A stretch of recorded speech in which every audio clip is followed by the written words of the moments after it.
আজকে তোমাদের আমি সেই মাওয়া ঘাটের ইলিশ ফ্রাই করে দেখাবো। এই ইলিশ ফ্রাইটা খেতে এত মজা হয়েছে, তোমরা জাস্ট একবার খেয়ে দেখো। খুবই সহজ উপায়ে, কখনোই স্বাদ বলতে পারবে না। তো তার জন্য মাওয়া ঘাটে যেহেতু ইলিশ মাছ একদম প্রসেসিং থেকেই করে, তো আমিও তাই করলাম। একটা ইলিশ মাছ নিয়েছি, এটা আজকে আমি ফ্রাই করে দেখাবো। ইলিশ মাছটা কিন্তু বড়ই ছিল, তো আমার ক্যামেরায় কতটুকু দেখাচ্ছে আমি বুঝতে পারছি না, কিন্তু ইলিশ মাছটা রিয়েলভাবে অনেক বড় ছিল।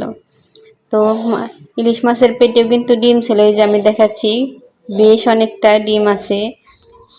তো আমি আগে ছুলে নিয়েছিলাম, এখন শুধু কাটাকাটি করছি। ইলিশ মাছ কাটতে কিন্তু আমার কাছে খুবই ভালো লাগে।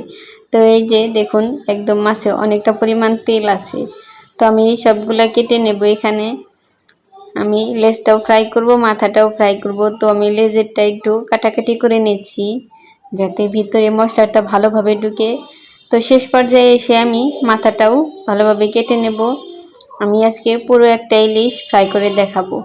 এই যে ভেতরের যে ফুলকাটা থাকে, এটা আমি বের করে দেব। এটা খেতে আমার ভালো লাগে না, যদিও ইলিশ মাছের সবই খাওয়া যায়, কিন্তু এটা আমি ফ্রাই করব না। তো এখন আমি মাছটাকে ভালোভাবে ধুয়ে নেব। আমার কাটাকাটি হয়ে গেছে।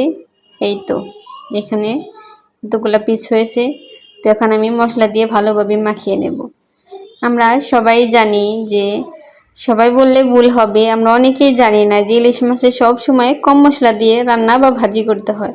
ইলিশ মাছের যে অথেন্টিক স্বাদটা আছে, এই স্বাদটা ধরে রাখার জন্য সব সময় খুবই অল্প মশলা দিয়ে রান্না করতে হয়।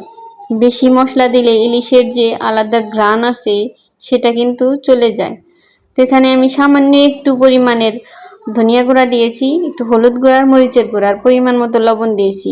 ব্যাস এইটুকুতেই হয়ে যাবে। তো দেখুন, মশলাটাকে আমি ভালোভাবে মাখিয়ে নিলাম। এখন আমি ফ্রাই করতে চলে যাব। তো এই যে ইলিশ মাছ সব সময় সরিষার তেল দিয়ে ফ্রাই করতে হয়। মাওয়া ঘাটেও কিন্তু সেই প্রসেসেই করে। তার জন্য ইলিশ মাছের যে অথেন্টিক স্বাদ, এটা কিন্তু অটুট থাকে। তো সবগুলো পিস এখানে আমি দিয়ে দেব। তোমরা দেখলেই বুঝতে পারবে আমি ইলিশ মাছে সবসময় মশলা কম দিয়ে রান্না করি, এবং ফ্রাই করতেও আমি খুবই কম মশলা দিই। তো এই যে এখানে আমি সবগুলো ইলিশ মাছ দিয়ে দিলাম। তো দেখতেই পাচ্ছ, যেহেতু সরিষার তেল তাই ফেনা ফেনা হয়ে গেছে। এখন আমি এক পাশটা উল্টে দিচ্ছি, আর এক পাশটা হওয়ার জন্য এই যে একটা তুলে দেখেছি, কত সুন্দর হয়েছে। ঘ্রাণে যেন পুরো বাসা ভরে গিয়েছিল একদম। তো আমি সবগুলো মাছ উল্টে দেব, যাতে সমানভাবে রান্না হয়ে যায়।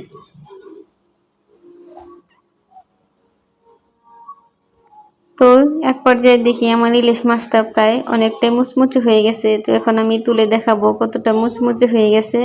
ইলিশ মাছ যখন মুচমুচে হয়ে যাবে তখনই তুলে নিতে হবে। খেয়াল রাখতে হবে পুড়ে যেন না যায়। তো একটা একটা করে আমি তুলে নিচ্ছি। দেখুন, ডিমটাও কত সুন্দর ইয়াম্মি হয়েছে। এখন আমি সার্ভ করে দেখাচ্ছি কতটা ইয়াম্মি লুক হয়েছে। দেখুন, সাথে আমি কয়েকটা শুকনো মরিচ ভেজে নিয়েছি ইলিশ মাছের পিস দিয়ে খাওয়ার জন্য। এতটা ইয়াম্মি হয়েছে যে আসলে বলে বোঝানো যাবে না। একবার হলেও ট্রাই করে দেখবে।